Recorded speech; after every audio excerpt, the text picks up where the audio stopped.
কিচ্ছু বলবো না ভাই,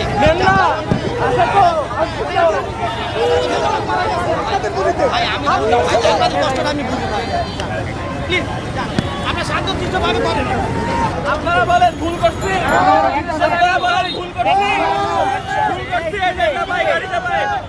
বলেন ভুল করছি, আমার কি উচিত হয় নাই?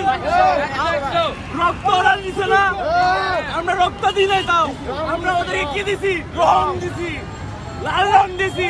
লাল রং কি আমাদের মানচিত্রের মাঝের রং, এই রংটা ওদের দিছি। এরপরও যদি ওদের শিক্ষা না হয়, বিবেক না আসে, এদের উচিত পদত্যাগ করা। এমন সরকারের আন্ডারে চাকরিরা